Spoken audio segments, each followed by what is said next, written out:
Good morning, students. I am Pooja Bhagwatkar. We are going to learn today about the third lesson, life processes in living organism part 2.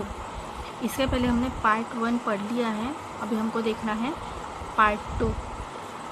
इसमें हम लोग specially देखने वाले हैं reproduction और sexual and sexual reproduction and modern technologies, reproductive health and population explosion. So इसमें देखो, can you recall में कुछ क्वेश्चंस दिए हैं. Which are the important life processes in living organisms. कौन से हैं लाइफ प्रोसेसेस हमारे लिविंग ऑर्गेनिजम्स में जिसके बगैर हम लोग लाइफ नहीं कर पाएंगे पूरा. For example, respiration, circulation, nutrition, excretion and response through nervous system. These are the important life processes in living organism. Second question is, which life processes are essential for the production of energy required for the body. हमारी ऐसी कौन सी process है जो energy production के लिए बहुत ज़रूरी होता है. देखिए, the oxidation of nutrients that are absorb in the body is done because of the oxygen supply to cells by the respiratory and circulatory system. Oxygen की वजह से हम लोग ज़िंदा रह सकते हैं, इसलिए हमें ऑक्सीजन की बहुत ज़्यादा ज़रूरत होती है, जिसकी वजह से respiration system and circulatory system both are very important. This helps in the liberation of energy. Thus respiration, circulation and another thing is nutrition. Nutrition हमें कहाँ से मिलेगा? Digestive system से. So nutrition are also the life processes that are essential for the production of energy required by the body. Third question is, which are main types of cell division? What are the differences? ये हम लोगों ने last lesson में ही पढ़ा हुआ है, mitosis and meiosis. What is the role of chromosomes in cell division? क्या role होता है क्रोमोसोम का सेल डिवीजन में? The DNA from parental cells enter into the daughter cells. The hereditary characters are transmitted to the next generation of cell division. जो भी अपने hereditary characters है वो जो ट्रांसफ़र होते हैं एक जनरेशन से दूसरी जनरेशन में, वो बिकॉज ऑफ द क्रोमोसोम ही पॉसिबल होता है. So these are the just what you can say your preparation for the lesson. Now we have studied various life processes in previous classes.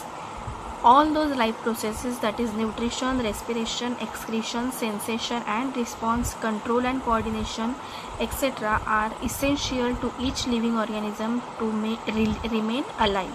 ये अपने ऊपर ही देखा है क्वेश्चन. ये सारी क्या है? लाइफ प्रोसेसेस है जिसकी वजह से हम लोग लाइव रहते हैं. Beside these life processes, one more life process occurs in living organism. It is reproduction. Reproduction does not help the organism to remain alive, but it helps to maintain the continuity of the species of that organism. क्या बोला गया है कि reproduction मतलब एक organism से दूसरा organism तैयार होना. ठीक है. अब रिप्रोडक्शन ऐसी प्रोसेस नहीं है कि जो अगर नहीं होती है तो हम लोग ज़िंदा नहीं रह सकते. रिप्रोडक्शन नहीं भी हुआ तो हम ज़िंदा रहने वाले हैं, लेकिन अपनी स्पीसीज़ को कंटिन्यू रखने के लिए, मेंटेन रखने के लिए हमें रिप्रोडक्शन की बहुत ज़्यादा ज़रूरत होती है. अगर रिप्रोडक्शन नहीं हुआ तो वो स्पीसीज़ पर्टिकुलरली ख़त्म हो जाएगी, आगे दिखेगी नहीं, है ना, उसकी जनरेशन ख़त्म हो जाएगी. इसके लिए हमें क्या है, रिप्रोडक्शन बहुत ज़्यादा ज़रूरी प्रोसेस होती है. सो हमें इसमें जो लेसन है इसमें पर्टिकुलरली रिप्रोडक्शन के बारे में ही पढ़ना है. अब देखिए आगे.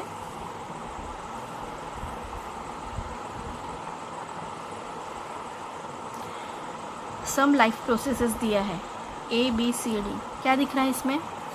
Observe the pictures and tell the life process which you identified. क्या लग रहा है? ये सारी प्रोसेस क्या है? रिप्रोडक्शंस की ही है. अब नीचे कुछ क्वेश्चंस भी दिए हैं. What do we mean by maintenance of species. क्या होता है मेंटेनेंस ऑफ स्पीसीज? मैंने अभी हमने बात करी कि अगर कोई स्पीसीज़ ना रही तो क्या होगा? वो स्पीसीज़ हमेशा के लिए ख़त्म हो जाएगी. बराबर है. So maintenance of species is a successful reproduction and produces individuals of its own kind. This keeps the species existing on the earth. Species हमेशा के लिए अर्थ पे मेंटेन रहेगी, that is the maintenance of species, right. Second question is whether the new organism is genetically exactly similar to earlier one that has produced it.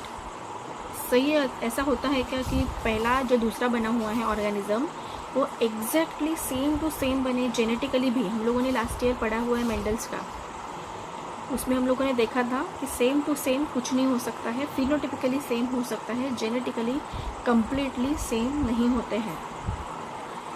बराबर है. फिर who determines whether the two organism of a species will be exactly similar or not. The type of reproduction, whether it is asexual or sexual. मतलब अगर sexually अगर वो produce होता है तो वो क्या होगा, जेनेटिकली डिफरेंट रहेगा, फिनोटिपिकली भी डिफरेंट रहेगा. लेकिन असेक्सुअली अगर वो रिप्रोड्यूस होता है तो उसका मतलब है वो कोई एक ही पेरेंट से तैयार हो रहा है, इसके लिए वो एग्जैक्टली अपने पेरेंट से सिमिलर हो सकता है. What is the relationship between the cell division and formation of new organism of same species by earlier existing organism. क्या रिलेशन है इनमें? The process of production, there is division of chromosomes. Due to cell division the gametes are form and the union of gametes produce new offspring. In sexual reproduction, all these processes takes place due to cell division. In asexual reproduction too, there is cell division. Growth of new organism also occurs due to the cell division. last lesson में हम लोगों ने mitosis और meiosis पढ़ा है, ठीक है. उसमें हम लोगों ने सेल डिवीजन देखा है, तो सेल डिवीजन से ही रिप्रोडक्शन पॉसिबल हो सकता है, ठीक है. अब देखिए नीचे,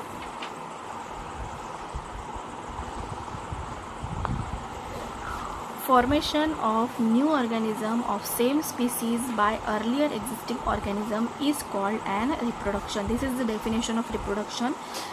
एक नए ऑर्गेनिज्म का एग्जिस्ट होना because of the earlier existing organism, मतलब जो पहले से है उस ऑर्गेनिज्म से किसी और नए ऑर्गेनिज्म का तैयार होना, इसे कहते हैं reproduction.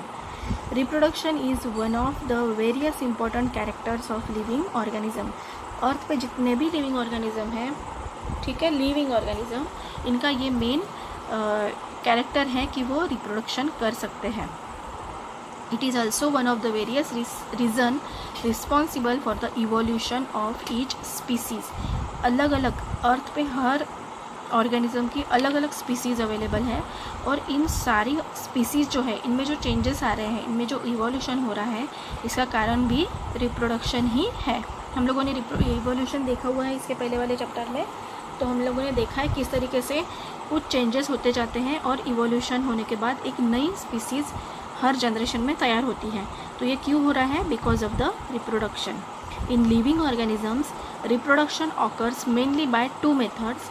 Those two methods are asexual and sexual method.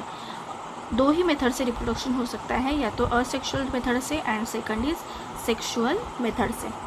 अब हमें इसको डिटेल में पढ़ना है इस लेसन में, असेक्सुअल रिप्रोडक्शन, उसके टाइप्स, और सेक्सुअल रिप्रोडक्शन, और वो किस तरीके से होता है.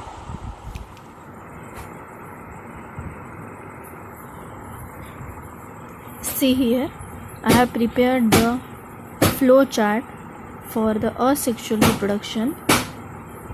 There are two types of organism, unicellular organism and multicellular organism. So we have to learn about both the organisms, how asexual reproduction occurs in these. So first is unicellular organism. You can see first is binary fission, multiple fission, and third is budding.